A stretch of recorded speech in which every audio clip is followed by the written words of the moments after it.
በክፍል አንድ የምናነሳቸው የተለያዩ ነጥቦች ይኖራሉ። በዋነኝነት ከኢትዮጵያ ብሔራዊ ቡድን ጋር በተያያዘ ያው የኢትዮጵያ ብሔራዊ ቡድን ልምዱን ኦፊሻሊ ጀምሯል። ባለፈው አርብ ጀምሮ ትላንትና የተደረጉ እንቅስቃሴዎች አሉ። ምን ይመስላል የብሔራዊ ቡድኑ ዝግጅት የሚሉትን ነጥቦች በመረጃ መልኩ ባጭሩ ለመቃኘት ጥረት እናደርጋለን። ከዛ ውጪ የኢትዮጵያ ፕሪሚየር ሊግ 29ኛ ደረጃ ተሰጥቶታል። ከአፍሪካ ሊጎች ማለት ነው። በሰባት የተለያዩ መመዘኛዎች ነው። አይ ቲንክ የሚገባው ደረጃ ነው። ያው ትምህርት ቤት ተመቆ ስትማር ደረጃ ይወጣል።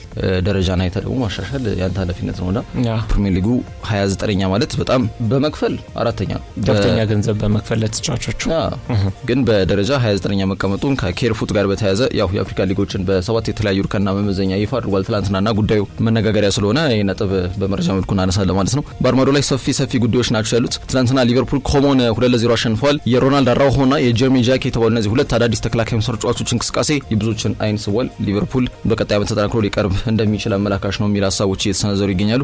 ከዛ ውጪ ግን ከዝውውር ጋር በተያያዘ ሰፊ ርዕሰ ጉዳዮች አሉ። ማንቸስተር ሲቲ ለማሎ ጉስቶ 75 ሚሊዮን ፓውንድ በፍጹም አልከፍልም ባይ ናቸው። የማርኮ ፓሌስትራ መምጣትና የሪስ ጄምስ መኖር፣ በዛ በኩል ጄቫኒ ኬ እንዳሉ የዚህ ተጫዋች እንቅስቃሴ የመሰለፍ ዕድል ጥያቄ ምልክት ውስጥ የገባበት ሂደት አለ። ቀሪዎቹ ጊዜያቶች ይጠበቃሉ። ከጉስቶ ጋር በተያያዘ ያለው ሁኔታ እንዲሁም አጫጭር ጉዳዮች አሉ። በስፋት እነዚህ ነገሮች እንቃኛለን። ትናንትና ማምሻውን የተሰማን ርዕሰ ጉዳይ አለ። ከማንቸስተር ዩናይትድ እግር ኳስ ክለብ ጋር በተያያዘ የቱርኩ ኃያል ክለብ ጋላታሳራይ በማንቸስተር ዩናይትድ ከፍተኛ ተከፋይ ተጫዋች ብሩኖ ፈርናንዴዝ ነው ደሞዙን እጥፍ አድርገው በሳምንታዊ ደሞዙን ማለት ነው አሁን በማንቸስተር ዩናይትድ የሚከፈለውን ደሞዝ እጥፍ አድርገው በሳምንት ለመክፈል ዝግጁ የሆኑበትና ለማንቸስተር ዩናይትድ ደግሞ 50 ሚሊዮን ዩሮ የሚያገኙበትን ጥያቄ አቅርበው ነበር። ጥያቄውን ውድቅ አድርጓል። ተጫዋቹ ለሽያጭ የሚቀርብ አይደለም፣ ውሳኔያቸው ነው። ሰር ጂም ራትክሊፍ ነጋዴ ነው።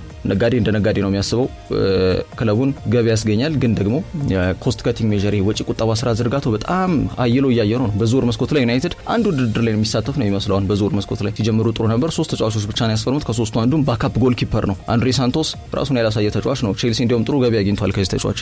ዩሪ ቲሊማንስ ልምድ አለው፣ ግን 29 ዓመቱ ነው። ይህም ተጫዋች አጠገቡ አንድ ጥሩ ኳስ ነጣቂ ተጫዋች ከሌለ በስተቀር ፐርፎርም የማድረግ ዕድሉ ጥያቄ ምልክት ነው። ምክንያቱም በአስቶን ቪላ ቤት አይተናል። ኦናና ቡበከር ካማራ ጋር ነው የሚጣመረው። እነሱ ደርቲ ወርኩን ከሰሩ በኋላ እሱ ከኳስ ጋር ያለው ልዩነት ፈጣሪ እንቅስቃሴዎችን እናያለንና ዩናይትድ የአማካይ መስመሩ በጣም ክፍት ነው። ተከላካይ መስመሩ እንደዛው። ሊሳንድሮ ማርቲኔዝ እምነት መጥልበት ተጫዋች አይደለም። ማጓየር እድሜው ሄዷል። ግልጽ አይደለም የዝውውር ስትራቴጂና እቅዳቸውና አሁን ደግሞ ለብሩኖ ፈርናንዴዝ ጥያቄ ሲቀርብ አይናቸውን ላይ ያሹ ነው እንደ የሚል ጥያቄ ነበር፣ ስጋት ነበር የዩናይትድ ደጋፊዎች ዘንድ። ጥያቄውን ውድቅ አድርገውታል ማለት ነው። በተለይ ጋላታሳራይ 50 ሚሊዮን ዩሮ ማለት ወደ 42.7 ሚሊዮን ፓውንድ ማለት ነው። ብሩኖ ፈርናንዴዝ 31 ዓመቱ ነው። 21 ኳሶችን አመቻችቶ ተቀብሏል በዚህ ዓመት። ግን በሳምንት አንድ እየተጫወተ ነው። በየ3 ቀኑ ጨዋታዎች አሉ። በዛ ሂደት ትንሽ ሊፈተን የሚችልበት እድል ይኖራል ተብሎ ይገመታል። የቡድኑ ማጥቃት እንቅስቃሴ ዋና አስተንፋስ ነው። ዋና አዳጊ ፈጣሪ ተጫዋች ነው ብሩኖ ፈርናንዴዝ። የክለቡ ከፍተኛ ተከፋይ ተጫዋች ነው። ከ2 ዓመት በኋላ ወደ አውሮፓ ሻምፒየንስ ሊግ ቡድኑ እንዲመለስ ትልቅ አስተዋጽኦ እንዳበረከተ የሚታወቅ ጉዳይ ነውና ክለቡ የቡድኑ አምበል በየትኛውም ሂሳብ ስሌት ለየትኛውም ክለብ አሳልፎ ለመስጠት ምንም አይነት ፍላጎት እንደሌለው ነው በትላንትናው ዕለት ያረጋገጠው ከብሩኖ ፈርናንዴዝ ጋር በተያያዘ። ጥሩ ውሳኔ ይመስለኛል። በተለይ እንዳልከው ባለፈው ዓመት የፕሪሚየር ሊጉንም ከፍተኛ አሲስት የማድረግ እንትንንም ሪከርድንም እንትን ብሏልና ሰብሯል። ስለዚህ ብሩኖ ፈርናንዴዝ ማቆየቱ ለክለቡ ቢያንስ 1 ዓመት መረጋጋትን የሚፈጥር ነው።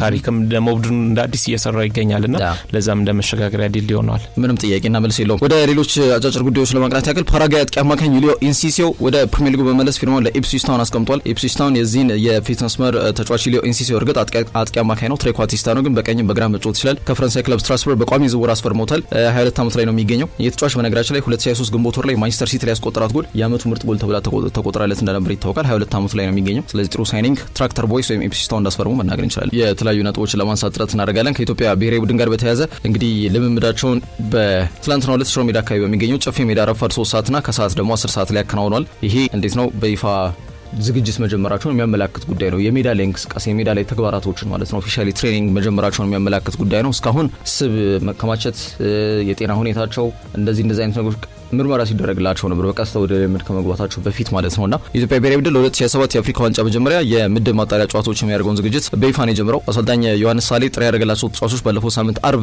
ነሐሴ 8 በጁፒተር ሆቴል ከተሰባሰቡ በኋላ በትላንትናው ዕለት ቀደም ብዬ እንዳልኩት ነው የስም መጠንና ተያያዥ ምርመራዎችን በዶክተር ኤልያስ አቢሻክር አማካኝነት ተደርጎላቸዋል። አንዳንዴ እንግዲህ ከክለብ መጠናቀቅ በኋላ በተለይ ደግሞ የኢትዮጵያ ፕሪሚየር ሊግ ተሳታፊ የሆኑ ተጫዋቾች በዋነኝነት በዚህ ጉዳይ ይታማሉ። ኒውትሪሽን ባለሙያ የሚያስፈልገው ለዛ ነው። በነገራችን ላይ ስም መጠን ከፍ ካለ እንዲቀንስ፣ ዝቅም ካለ ትንሽ ከፍ እንዲል ዱኤል ያው ሽኩቻ ያለበት ሁኔታ ላይ አካል ብቃት ምዘናን ጠንካራ እንድትሆን በማድረግ ሂደት ላይ ውጤታማ ሚና እንዲኖርክ ያስተዋጽኦ ላቅ ይላልና ዘው ብለህ ልምድ ከማድረግ በፊት ያለህበትን አካላዊ ሁኔታ መመርመር አስፈላጊ ነውና የኢትዮጵያ እግር ኳስ ፌዴሬሽን ስቴፕ ባይ ስቴፕ እየሄደበት ያለው ርቀት ይበል የሚያሰኝ ነውና ጥሪ ከተደረገላቸው ተጫዋቾች መካከል 31 ተጫዋቾች በስብስብ ውስጥ የሚገኙ ይሆናል።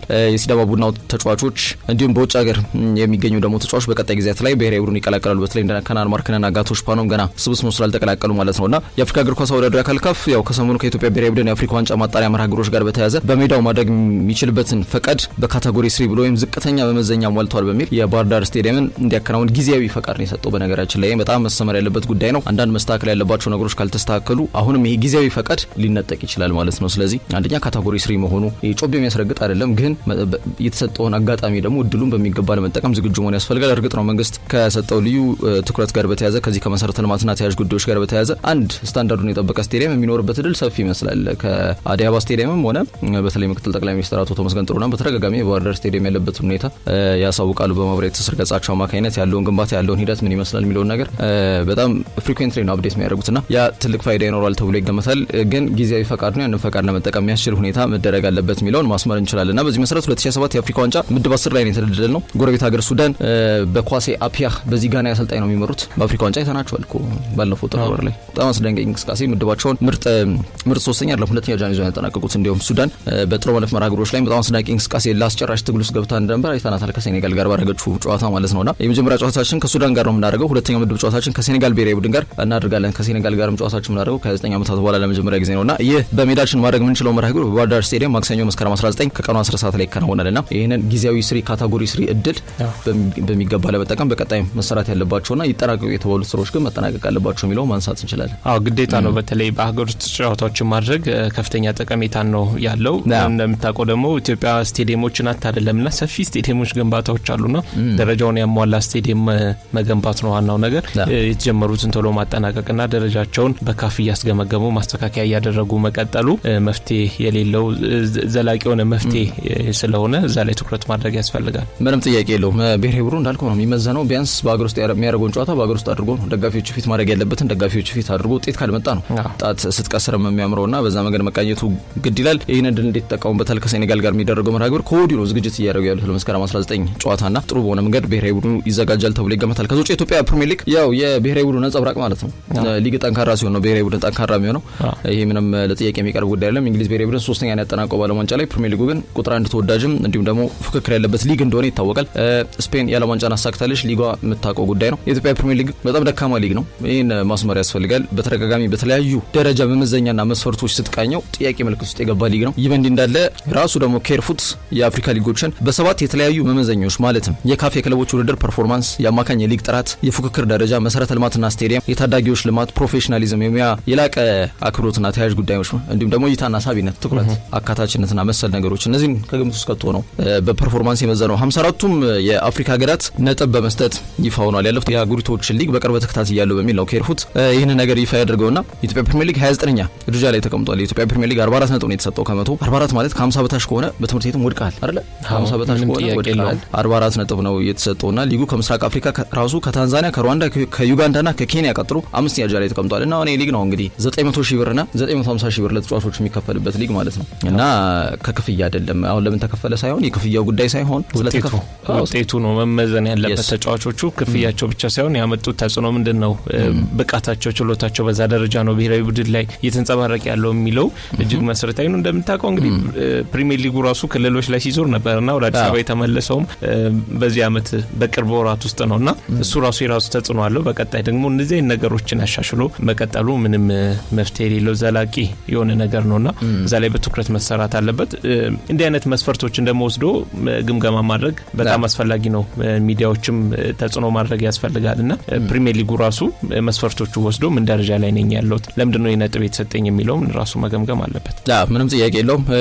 ከወጪ ስርዓት ዝርጋታ ጋር በተያያዘ አሁን እኮ ተስፋ አስቆራጩም እንደሆነ ያው የእግር ኳስ ቤተሰብ ወደም ጠንቆ ያውቃል ብዬ አስባለሁ። በአመት አንድ ክለብ ከ70 ሚሊዮን ወይም ወደ 72 ሚሊዮን ማክሲመም ከዛ በላይ ማውጣት አይችልም ያሉትን ራሳቸው ያወጡትን ህግ በዚህ አመት ደግሞ አፍርሰውት ህግ ማስከበር አልቻለም ብሎ የነመቶ አለቃ ፈቃደማም የሊግ ሼር ካምፓኒ ሰብሳቢነት ጥያቄ ምልክት ውስጥ የገባበት ሂደት ነው ያለው። በዘፈቀደ ገንዘብ የሚወጣበት ጊዜ ነው ያለው። አሁን ይሄ ደግሞ አካውንታቢሊቲ ትራንስፓረንሲ የምትለው ይሄ ግልጸኝነትና ተጠያቂነት ብቻም አይደለም። አንድ ክለብ ከመንግስት በጀት መላቀቅ ማይችልበት እንደው ለመላቀቅ ጉዞ ጉዞ ላይ ነበሩ መላቀቅ ማይችልበት ሁኔታ ውስጥ ይከታቸዋል መልሰው ጭቃ እና የአንድ ጎልማሳ የጋዜጠኛ እድሜ የፈጀ ራሱ ጊዜ ሊኖር ይችላል ምናልባት ምንም ጥያቄ የለው ማለት ነው። ካሁን በኋላም በዛ መንገድ ሳይቀጥል አይቀርምና ሚዲያው መጮሁ ምንም ብዙ ፋይዳ ያያየን አይደለም። መንግስት ምናልባት ጣልቃ ቢገባበት ነው የተሻለ የሚሆነው። ያለው ብቸኛ አማራጭ መንግስት ጣልቃ ገብቶ የሚሰጠውን በጀት የሚመጥንበትን ስርዓት አዲስ የስፖርት አደረጃጀት መዋቅር እየተዘረጋ ይገኛል በባህልና ስፖርት ሚኒስቴር። በዛ መንገድ እያንዳንዱ ክለብ ከመንግስት የሚለቀቀው በጀት የት ገባ የሚለው የሚፈተሽበት መንገድ መዘርጋት አለበት እንጂ አሁን ባለው ሁኔታ ቦርዱ ራሱ ህጉን ማስከበር አልቻለም እና ተስፋ የቆረጠበት ሂደት ነው ያለው። ተስፋ አስቆራጭም ነው ኢትዮጵያ ፕሪሚየር ሊግ ነው ለምናገር ዶክተር ጋሹ አብዛ ያጠናውን ጥናት በተደጋጋሚ ያንስተናል። አንድ ክለብ ከሚሰጠው በጀት 70-75% የሚሆነው ለደሞዝ መክፈል ነው የሚጠቀምበት። አስቂኝ እኮ ነው። የራስ ፈጥረ ገንዘቡን ያመጣው ይመስል እንዴት ነው ለደሞዝ እንዴት መሰረተ ልማት የሚባል ነገር የለም። ጽፈት የሚባል ነገር ራሱ በቅጦ የላቸውም እኮ ማተም በኪሳቸው ይዘው የሚዞሩ አንድ ዳይሬክተር ነው ያላቸው። እሱ ነው በቃ ወሳኝ በቃ ይቆና ይሄ ነው አደረጃጀቱ። ከዓለም በጣም ርቀናል። ዓለም ጥሎን ሄዷል። በሊግ ደረጃ በሊግ ፎርማት በሊግ ስታንዳርድ በክለብ ፎርማት ደረጃ ማለት ነውና ይሄ በጣም ጥያቄ የሚያስነሳ ነው። ለማንኛውም ያለው ወቅት ሁኔታ 29ኛ ነው። ከዚህም ሊብስ ግን ይችላልና መንግስት የግድ ጣልቃ መግባት ሳይኖርበት እንደማይቀር አመላካች ጉዳይ ይመስለኛል።